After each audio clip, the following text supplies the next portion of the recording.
Bapak, ibu-ibu sekalian, kita itu belajar ya, mengaji. Salah satu bentuk pengamalannya adalah dengan kita menurunkan atau mengaitkan apa yang kita kaji itu dengan realitas yang ada. Jadi tujuan belajar itu kan diamalkan. Amal itu bisa berupa amal perbuatan fisik kita. Yang kedua, amal itu bisa amal dalam penyikapan kita terhadap berbagai berita. Konsep apa yang kita kaji, gimana realitas yang ada. Dan ini beruntung para sahabat yang hidup pada masa Rasulullah Sallallahu Alaihi Wasallam. Setiap kejadian kemudian ada nas itu sudah terkait. Ada asbabun nuzul. Artinya ketika ayat itu turun, mereka sudah paham, oh ini peristiwa ini begini penyelesaiannya. Ada hadis, ada asbabul wurud. Kenapa hadis itu muncul? Sebagian hadis kan begitu. Sehingga konsep yang dipelajari itu tidak sekedar jadi teori, tetapi terejawantahkan di dalam kehidupan sehari-hari mereka. Nah, ini yang agak kurang kita mungkin dalam pengajian-pengajian kita itu. Bapak, ibu-ibu yang dimuliakan Allah Subhanahu wa taala, kalau kita baca ya, berbagai keadaan itu salah satunya ada berita itu ya. Dalam satu dekade terakhir, angka pernikahan yang tercatat di Kementerian Agama itu menurun hampir 50%. Jadi orang menikah itu makin sedikit. 2014 itu ada 2,11 juta, 2,11 juta. Nah, 2024 itu tinggal 1,48 juta. Jadi berkurang. Kalau bisnisnya itu jadi EO untuk pernikahan, itu bisnisnya perlu dipikirkan ulang. Ya, berkurang. Tapi yang jadi masalah, kalau nikahnya berkurang, kawinnya enggak.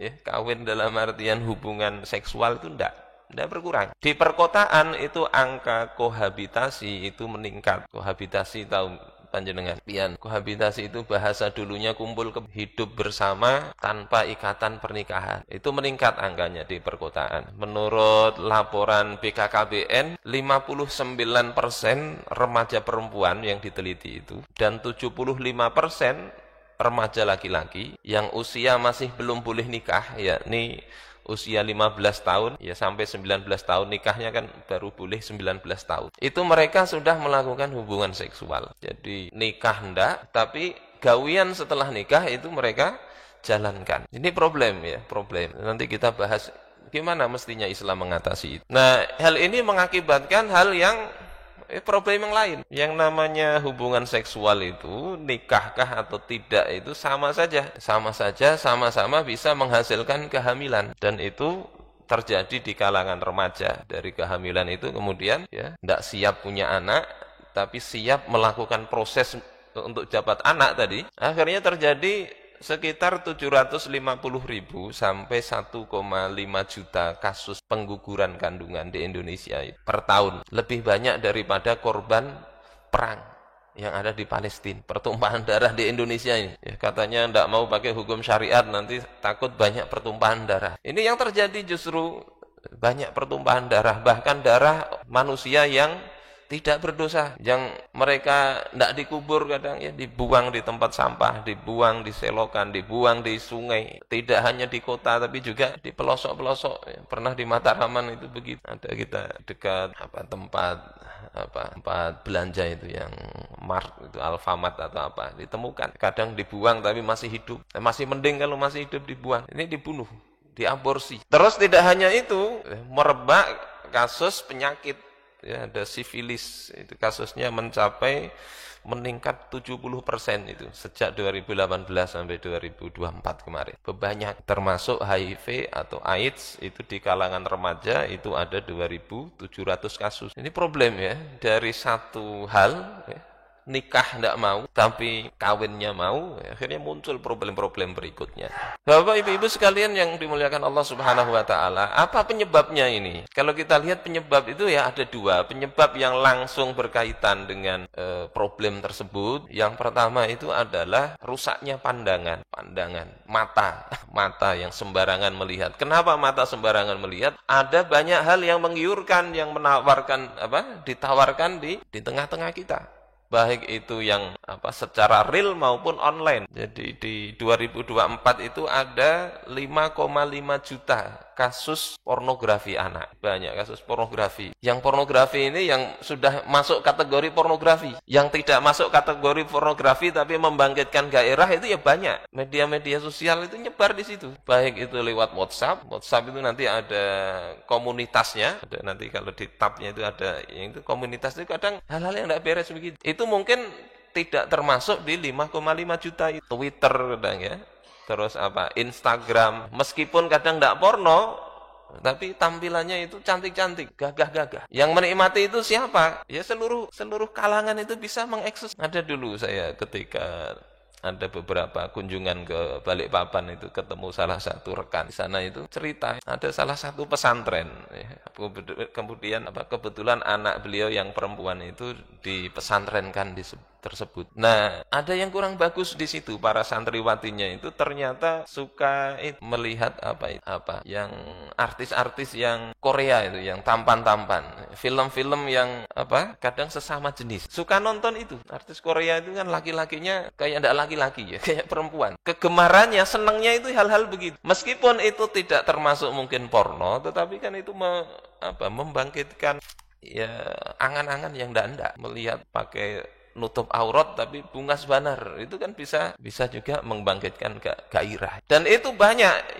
Yang porno saja ada 5,5 juta kasus. Yang hal-hal begitu tidak terhitung. Ini pertama itu. Padahal menjaga mata itu kunci dari kebeningan hati. Di dalam surah An-Nur kalau kata Nabi itu An-nazratu innan nazrata sahmun min sihamil iblis al-masmum. Pandangan mata itu adalah salah satu anak panah di antara anak-anak panah iblis yang beracun. Berawal dari situ. Dan kebijakan untuk yang level porno betul itu sulit untuk diberantas. Jangankan porno, judi online itu juga sulit diberantas.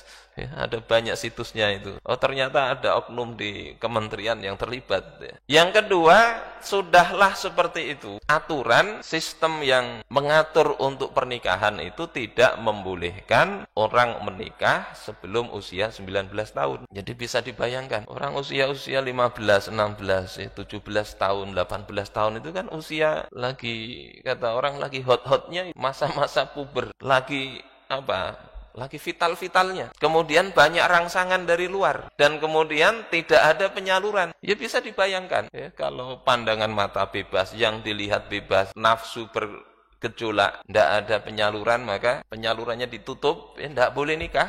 Maka yang terjadi tadi. Kalau Rasulullah katakan, ya ma'syaras syabab, man istata'a minkumul ba'ah falyatazawwaj. Wahai para pemuda, siapa di antara kalian yang mampu, maka hendaklah menikah. Kemampuan apa? Kata Imam An-Nawawi ada dua pendapat, yakni mampu jima, yang kedua mampu untuk biaya nikah. Jima itu mampu ya menanggung biaya juga. Biaya nikah itu seapa? Tidak berat-berat amat. Ya, dalam hal ini para ulama dari sisi fikih itu yang dianggap punya kemampuan itu tidak harus kaya betul, tapi mampu untuk membiayai hari itu bisa membiayai nikah. Tidak terbayang kita bisa begini. Besok-besok ya, asal ada tiap hari kan bisa. Kewajiban memberi nafkah itu kan harian. Tidak harus bulanan. Tidak harus siap setahun. Tidak. Tapi tiap hari ada yang dimakan. Ada berpakaian cukup. Ya, ada tempat tinggal. Itu dianggap mampu nikah. Mas kawin apa? Tidak ada perlu banyak-banyak. Bisa harta, bisa jasa. Sehingga kayak Nabi Musa itu menikah, tidak ada harta. Tetapi mas kawinnya adalah jasa. Menggembalakan kambing mertuanya. Nah, kalau seperti ini sebetulnya kan mudah, nikah mudah. Tidak punya duit, ulun umpat begawe lawan pian. Jadi potong gaji misalnya 50%, bisa itu jadi mas kawin. Bisa kontan, bisa nyicil. Masalahnya tinggal malu ndak. Sekarang ini yang jadi masalah kan malu. Malu untuk menikah kalau ndak cukup duitnya. Tetapi berzina enggak. Orang tuanya kadang juga begitu. Kalau enggak diadakan pesta yang kayak orang-orang, malu. Tapi anaknya dibawa oleh pacarnya pacaran, enggak ada yang malu. Ini problem. Jadi dua itu, nafsu dibiarkan, ya, dirangsang sedemikian rupa, sementara pintu untuk menikah ini ditutup rapat-rapat sebelum usia 19 tahun. Walaupun nanti ada kompensasi di bawah itu bisa menikah, ada prosesnya harus pengadilan kah atau bagaimana? Yang paling mudah ya hamil dulu baru boleh nikah di bawah 19 tahun. Ini problem yang secara langsung kelihatan. Penyebab kedua itu sebetulnya yang lebih mendasar, lebih filosofis, kenapa bisa pertama takut nikah tadi. Yang kedua, hubungannya enggak takut. Berzinanya enggak takut, nikah malah takut. Itu pertama karena kehilangan visi dan misi kehidupan. Enggak tahu lagi hidup itu mau ngapain, mau apa hidup. Sehingga kadang generasi itu yang dilakukan itu enggak punya arah dalam kehidupan. Kemudian kapitalisme itu mengubah pemahaman bahwasanya yang namanya kebahagiaan itu adalah mencapai segala macam kenikmatan materi. Kalau mau bahagia itu harus begitu. Sehingga tujuannya itu akhirnya dalam hidup mencari kenikmatan. Asal nyaman. Tidak pandang halal haram. Yang kedua, sanksi untuk apa? Untuk perzinaan. Tidak ada sanksi. Orang berzina kalau sama-sama senang, sama-sama bebas, tidak terikat dalam pernikahan, ya, tidak dengan orang dewasa, dengan orang anak di bawah usia, di bawah umur, itu tidak kena masalah. Sehingga yang jadi seperti tadi. Sementara kalau nikah, anak di bawah umur ya bisa diseh pujikan, ya masih ingat mungkin yang dipenjara gara-gara menikahi ya santriwatinya, padahal tidak ada yang adukan, tidak ada yang apa, hanya gara-gara usianya masih belum cukup. Jadi mending mana kalau begitu, ya akhirnya mending hidup bersama tadi. Kalau mau dikenai hukum tidak ada ininya, tidak ada pernikahannya. Bapak-bapak dan ibu-ibu sekalian yang dimuliakan Allah Subhanahu wa taala, terus bagaimana solusinya ini? Islam memandangnya. Nah, ini baru kemudian kita ngaji itu gunanya salah satunya menyikapi, punya gambaran. Karena Islam itu kan turun untuk apa? Memberikan solusi terhadap apa yang terjadi dalam kehidupan kita. Hudal linnas sebagai petunjuk bagi manusia, atau hudal lil muttaqin. Al-Quran itu petunjuk bagi orang yang bertakwa. Ngaji itu ilmunya mestinya menjadi petunjuk dalam kehidupan kita untuk menyelesaikan berbagai problem yang kita hadapi. Sehingga tidak bisa tidak, mestinya solusi dari semua persoalan kita, jawaban dari problem yang kita hadapi itu Allah telah berikan jawaban di dalam hukum syariat Islam. Kenapa ini tidak terjadi kebaikan? Ya karena tidak dipakai. Ibarat obat kita tahu, tapi kita simpen di kotak saja. Tidak pernah kita minum, tidak pernah kita amalkan. Terus bagian mana yang terkait dengan kondisi sekarang ini? Yang pertama perlu dibenahi itu adalah memang pendidikan. Pendidikan itu yang terpenting bukan sekedar mewariskan ilmu pengetahuan, tapi juga mewariskan semangat, ketakwaan, takut kepada Allah Subhanahu wa taala. Dalam sebuah ungkapan di Al-Hikam itu apa? Al-ilmu in qaranathu bil khasyah ma'aka wa illa fa'alaika. Ilmu itu kalau dibarengi dengan rasa khasyah, rasa takut kepada Allah taala, itu adalah milik engkau. Keberkahannya, kebaikan ilmu itu, dia menjadi teman kita yang membersamai kita dalam kehidupan, yakni persoalan-persoalan itu nyambung antara ilmu dengan bagaimana solusinya, bagaimana jawaban. Tapi kalau tidak dibarengi dengan khasyah, tidak dibarengi dengan takut kepada Allah Ta'ala, ilmu itu membahayakan kita, musuh kita, tanggung jawabnya berat. Jadi mewariskan itu mestinya. Kita bisa lihat bagaimana hasil didikan Rasulullah SAW. Jadi kita lihat ilmu tadi begitu. Pendidikan mestinya mewariskan tadi dan membentuk visi dan misi seorang muslim. Bagaimana orang ini memandang kehidupan. Dia akan, visi itu kan pandangan. Kemana dia memandang? Nah, seorang muslim memandangnya mestinya melampaui dunia. Di dalam surah Al-Qasas misalnya Allah Subhanahu wa taala berfirman, "Wabtaghi fima ataqallahu ad-daral akhirah." Maknanya di dalam Al-Qurtubi tafsir itu mengatakan, "Utlub fima a'taqallahu minad dunya ad-daral akhirata wa hiya al-jannah." Carilah, makna wabtaghi tadi, carilah, utlub, carilah. Dalam apa-apa yang telah Allah berikan kepada engkau dari dunia ini, mencari apa? Mencari negeri akhirat, maksudnya surga. Jadi ini visinya mesti begitu, melihat kehidupan ini sekedar tempat untuk mencari kebahagiaan di akhirat. Fa inna min haqqil mu'min ayyasrifad dunya fima yanfa'uhu fil akhirah. Karena kewajiban orang beriman itu adalah menggunakan dunia ini yang dia diberikan oleh Allah berupa harta, berupa ilmu, berupa tenaga, kesehatan, badan kita ini digunakan untuk sesuatu yang memberi manfaat kelak di hari akhir. Nah, ini mestinya begitu, memandang dunia dan akhirat. Kemudian ayatnya nyambung, wala tansa nasibaka minad dunya. Jangan engkau lupakan bahagian engkau dari kehidupan dunia ini. Maksudnya apa? Nih para ahli tafsir berbeda pendapat. Kata Ibnu Abbas dan mayoritas ahli tafsir itu mengatakan, jangan lupakan bagian di dunia itu maksudnya adalah la tudayyi umraka. Jangan engkau sia-siakan umur engkau fi alla ta'mala amalan sholihan fi dunyaka. Jangan disia-siakan umur engkau dalam sehingga engkau tidak beramal soleh di dunia ini. Di dunia engkau tidak beramal. Kenapa? Karena akhirat itu diperoleh dari amal di dunia ini. Maka jangan sia-siakan. Fanasibul insan umruhu. Maka bahagian manusia di dunia ini apa? Yakni umurnya. Jangan sia-siakan umur engkau itu untuk sesuatu yang lain yang tidak memberi manfaat di akhirat. Jadi bahagian manusia di dunia umurnya wa amaluhus sholihu fiha. Dan amal soleh di dunia itu. Jadi mestinya memandang kehidupan begitu. Di dunia ini yang memang ladang, tempat bercocok tanam, manennya di akhirat. Dan keistimewaan Islam itu bercocok tanam di dunia, mau panen apa tidak di dunia itu di akhirat ada hasilnya. Kalau kita sekedar memandang kehidupan dunia, maka gagal di dunia ya gagal. Tapi kalau sampai akhirat, maka memperoleh sesuatu yang menyenangkan atau tidak di dunia ini, di akhirat Allah berikan ganjaran. Allah hitung itu sudah prosesnya, bahkan niat saja sudah dihitung. Kata Imam Ahmad kepada putranya, ya bunayya inwil khair, wahai anakku niatkan kebaikan, fa innaka la tazalu fi khairin ma nawaital khaira, karena sesungguhnya engkau itu akan senantiasa berada di dalam kebaikan selama engkau meniatkan kebaikan. Coba luar biasanya kaum muslimin, ada hati pikiran keinginan berbuat baik senantiasa begitu, itu sudah dihitung berbuat baik, sehingga tidak akan susah-susah kaum muslimin, termasuk mau menikah tadi, nikah itu meskipun hukum asalnya sunnah, maka bagi orang yang punya pandangan jauh ke depan akan menganggap itu sesuatu yang mudah dilakukan. Karena apa? Ya mau bagaimanapun nanti dalam pernikahan, kalau niatnya sudah benar, insya Allah Allah mudahkan. Akan bawa keberkahan. Niatnya benar, prosesnya dijalani. Terus yang kedua, misinya apa? Memandang jauh ke depan sudah ke negeri akhirat. Ini yang perlu ditanamkan ya, dalam pendidikan itu begitu. Yang kedua, misi, tugas. Tugas kita di dunia ini apa? Tugas pertama dan yang utama itu adalah kan menjadi hamba Allah.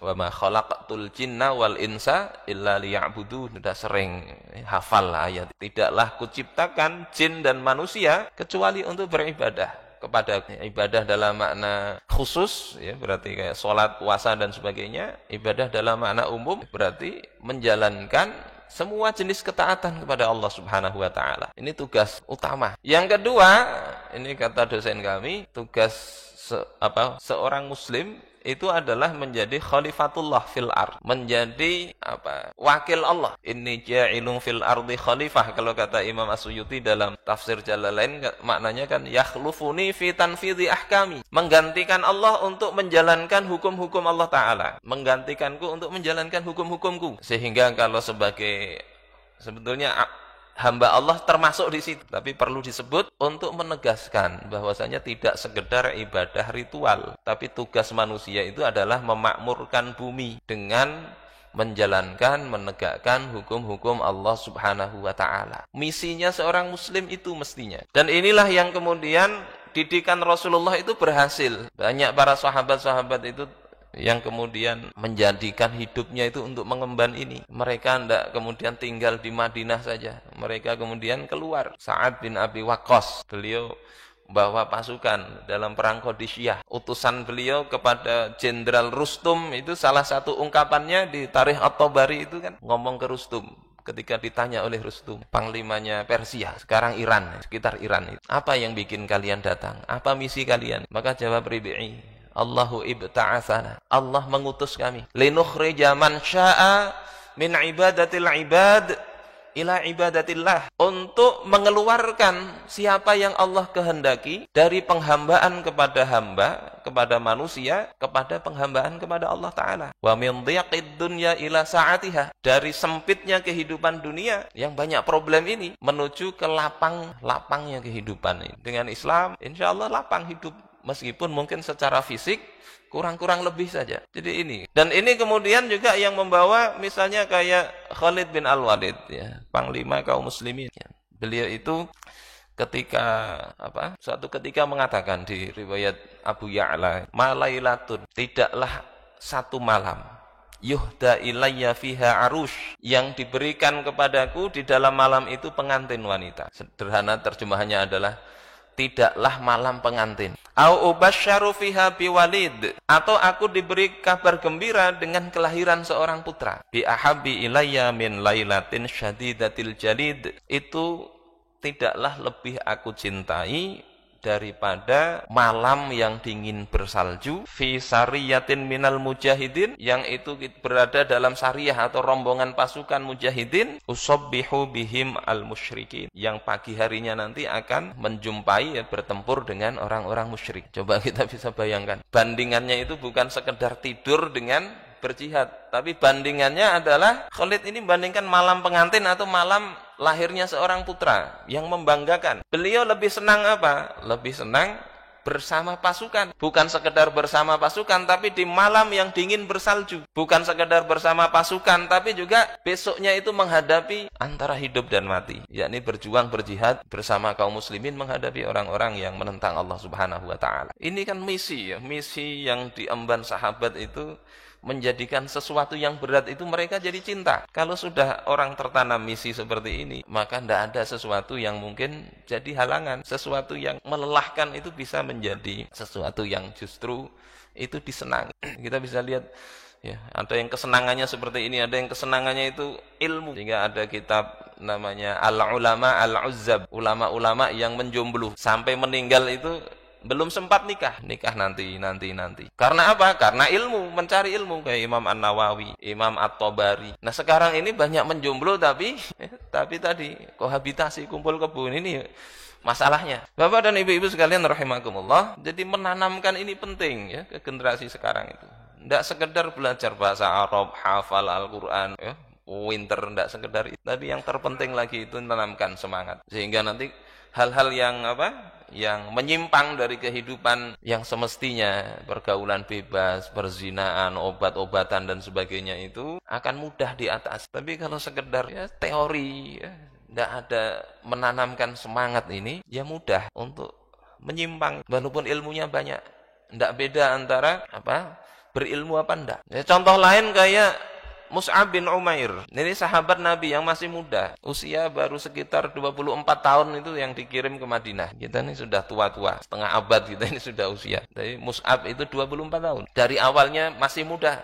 Masuk Islam, berjuang bersama Rasulullah SAW. Suatu ketika Rasulullah melihat Mus'ab bin Umair ini, beliau melihat pakaiannya tambalan, kondisinya sulit. Kemudian beliau katakan, laqad ra'aitu Mus'aban hadza, aku dulu melihat Mus'ab ini. Wa ma bi Makkah fata an'ama inda abawaihi min. Tidak ada waktu itu seorang pemuda pun yang lebih nyaman hidupnya di sisi orang tuanya. Jadi anak orang berada, wajahnya bunga. Mus'ab bin Umair mirip-mirip Nabi, pembawaannya bagus, tutur katanya bagus, sehingga dikirim Nabi untuk ke Madinah pasca Baiat Aqabah pertama. Yang dikirim bukan Abu Bakar, bukan Umar, tetapi yang dikirim Mus'ab yang masih belum genap 30 tahun, 40 tahun belum genap, sekitar 24-an tahun. Laqad taraka dzalika hubban lillahi wa rasul. Dia meninggalkan kenikmatan hidup itu karena kecintaan kepada Allah dan Rasul. Nah, hal-hal begini yang saya rasa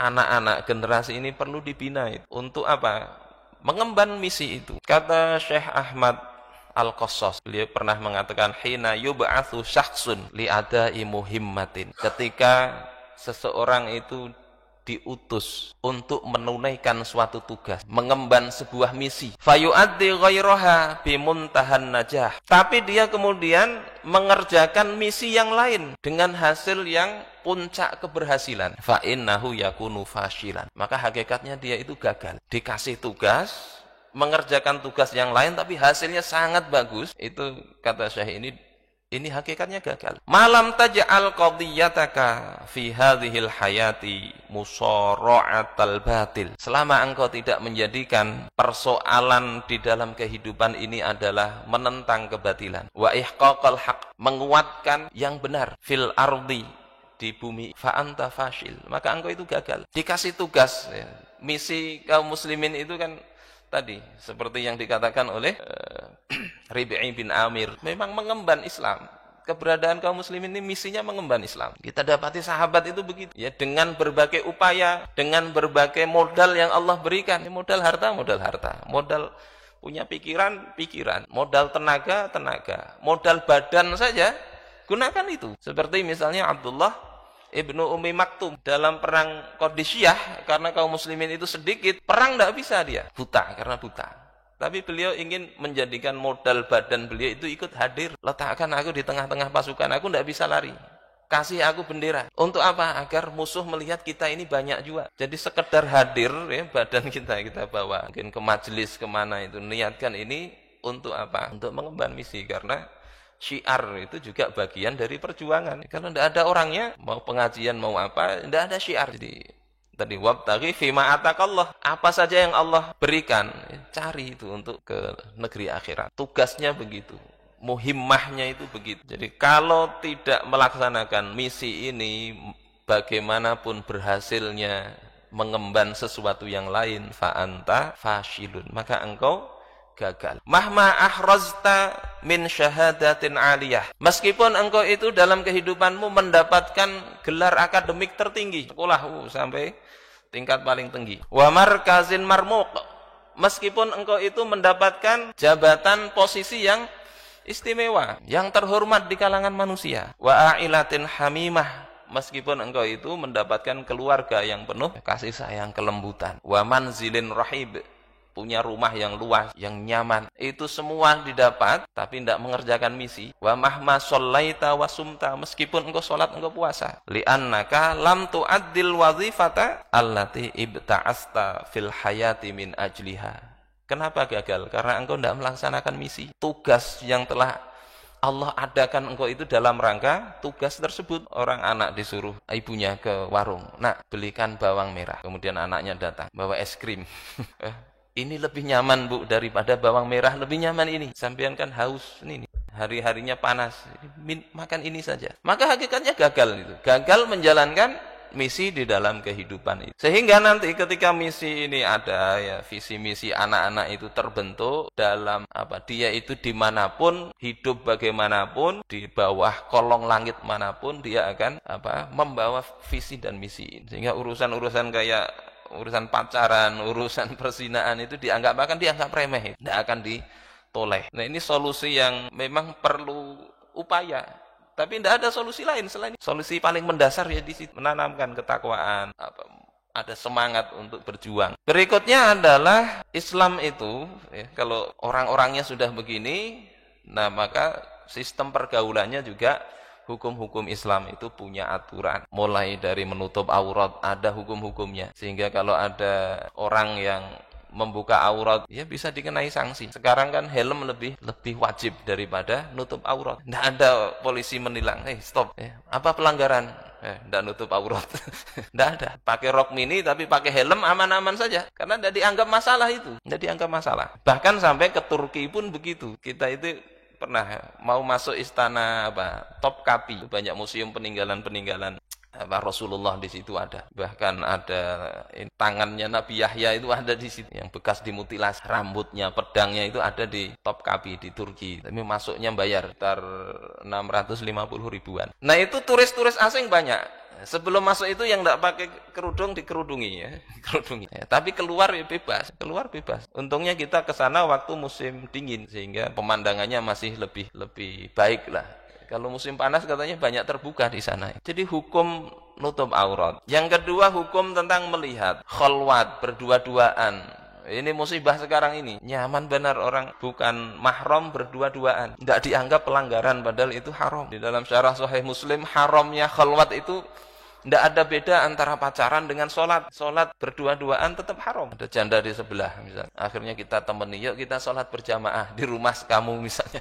Haram itu. Ngajari ngaji ya? Privat misalnya. Hati-hati. Privat. Yang didatangi satu perempuan sendirian di rumah. Tetap haram. Nah, ini yang berat kadang. Sekarang tidak begitu. Yang berikutnya ikhtilat, campur baur yang tanpa ada keperluan syar'i. Kalau campur baurnya di pasar memang tidak bisa dipisah ya tidak masalah. Di angkutan umum tidak masalah.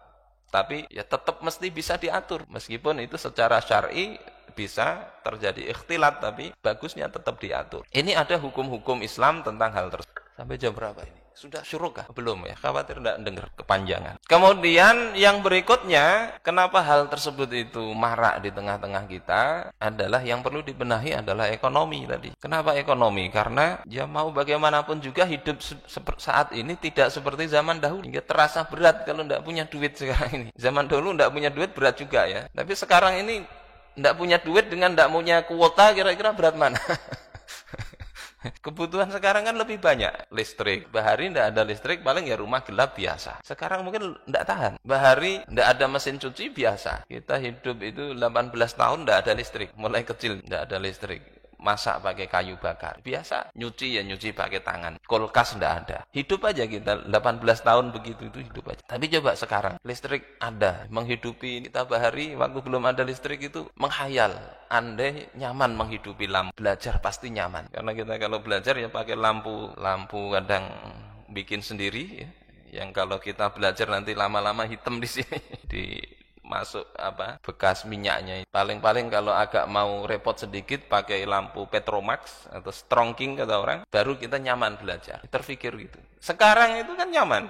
Mau hidupi listrik tinggal cetek, sudah terang. Masak mudah karena beras sudah ada. Dulu harus ditapeni baru jadi beras. Masaknya niupin. Sekarang tinggal beras masukkan, cetek ya, tunggu matang sendiri. Nyuci juga begitu. Tidak ada itu terasa tidak bisa hidup kita. Ditambah kuota sekarang. Tidak ada kuota, tidak ada data, tidak ada pulsa. Seolah-olah berat hidup itu. Ya memang begitu. Sehingga menikah itu nanti anggarannya bukan sekedar makan, pakaian, dan rumah. Tidak. Banyak hal-hal begitu. Sehingga memang ekonomi itu perlu diperhatikan. Bagaimana ya ekonomi Islam? Bagaimana agar kekayaan yang melimpah ini bisa sampai ke rakyat? Beberapa waktu lalu kita berkunjung ke salah satu ulama di rantau sana. Beliau cerita begitu ada pesantren banyak. Ada salah satu pesantren yang muridnya banyak, ribuan. Itu tidak dipungut biaya, ya, gratis. Saya tanya dari mana dananya? Oh banyak dari itu dana-dana dari perusahaan tambang. Jadi teringat tambang itu mestinya milik umat, sehingga yang menikmati itu mestinya umat, bukan hanya sebagian pesantren. Yang itu baru dana CSR, tidak tahu berapa persen itu. Andai itu dikelola dengan hukum syariat, maka itu baru tambang-tambang yang ada yang kecil di sekitar situ saja sudah bisa gratisin pendidikan ribuan orang. Kalau kata Abraham Samad, tanpa mafia, korupsi tidak ada, maka per orang per bulan itu rakyat bisa dapat 20 juta dari tambang aja. Karena itu kalau diatur itu ya, pakai hukum ekonomi Islam terutama dalam hal pengelolaan sumber daya, itu kan ada hukum-hukumnya, itu dipakai. Kemudian hukum-hukum pidana itu diberlakukan sehingga orang itu tidak akan korupsi. Kalau korupsi disita saja. Sekarang ada orang yang tidak korupsi sebetulnya, cuma ada kebijakan kebijakan yang dianggap tidak tepat bisa dihukum. Ya, sementara yang korupsi ya kalau tidak bukan musuh biasa. Kalau masih teman masih aman. Andai semua itu diatur dengan aturan-aturan Allah Ta'ala, kemudian hukum-hukum tentang pertanahan, tanah banyak yang mangkrak, sementara rakyat kadang mau bekerja tidak ada lahan. Hukum-hukum tentang pendapatan, ada 12 sumber pendapatan negara di dalam Islam. Itu seandainya tergali semua, kemudian penyalurannya itu ada juga hukum-hukum syariatnya. Bicara tentang bagaimana alokasi anggaran. Ada kitab Al-Amwal Imam Abu Ubaid, ada kitab Al-Kharaj. Itu masa-masa dulu itu bagaimana riwayat ya mengatur keuangan. Kalau itu diterapkan, maka kalau atas izin Allah tentunya ya, karena ada masanya juga yang menerapkan Islam ini masa paceklik misalnya, betul-betul kekurangan. Pada masa Umar pun pernah kekurangan, tapi secara umum tadi insya Allah memberikan kesejahteraan. Sebagaimana pada masa Khalifah Umar bin Abdul Aziz, beliau mereformasi birokrasi itu cuma 3 tahun. Akhirnya mengutus namanya Yahya bin Sa'ad ke Ethiopia, ke Habasyah, bagi zakat. Tidak ada yang mau menerima zakat waktu itu. Tidak ada yang mau, karena merasa tidak berhak lagi. Berarti ada 2 yang berhasil beliau reformasi di situ. Pertama itu adalah birokrasinya, ekonominya. Yang kedua itu mendidik rakyat untuk sadar, untuk jujur. Saya tidak yakin kalau itu dilakukan sekarang. Orang yang berhak menerima zakat pun kadang masih meminta. Berapa data orang miskin? Sedikit. Saya mau bagi bantuan. Berapa datanya? Banyak. Karena masalah pertama tadi memang ekonominya, yang kedua masalah akhlaknya. Ini beberapa hal yang mungkin perlu kita garis bawahi, tugas kita semua ya. Mulai mendidik, problem berikutnya ekonominya, problem berikutnya sistem pergaulannya, problem berikutnya itu sistem sanksi, hukumannya itu apa. Kalau itu dipakai, insya Allah yang hal tadi itu akan mudah di atas. Mudah-mudahan bermanfaat bagi kita semua dan Allah menguatkan, mengistiqomahkan kita ini hidup ya dalam visi dan misi yang digariskan oleh Allah Subhanahu wa taala hingga akhir hayat kita. Karena tadi malam saya ngisi pengajian itu, di sebelah ada kematian, ini cerita meninggal ibu-ibu. Karena ada yang di rumah yang kita ngisi pengajian ini cerita itu orang murtad, jika beliau tidak nengok, menikah awalnya Islam, menikah dengan non muslim, tiba-tiba meninggalnya itu tidak ada sakit, tidak ada apa, kata orang kena angin duduk atau mungkin serangan jantung atau gimana, meninggal, lupa tugasnya itu apa di dunia, sampai agama Islam saja bisa hilang dari kehidupan sehingga mati dalam keadaan non muslim. Na'udzubillah. Mudah-mudahan kita dijaga oleh Allah Ta'ala dzurriyyat kita ya, sehingga kita bisa Allah wafatkan dalam misi ini ya, dalam amal terbaik kita Allah berikan, saat itulah kita dipertemukan dengan Allah Subhanahu wa taala. Subhanakallahumma bihamdika asyhadu an la ilaha illa anta astaghfiruka wa atubu ilaik. Hadanallahu wa iyyakum ajma'in wa lafu minkum. Wassalamualaikum warahmatullahi wabarakatuh.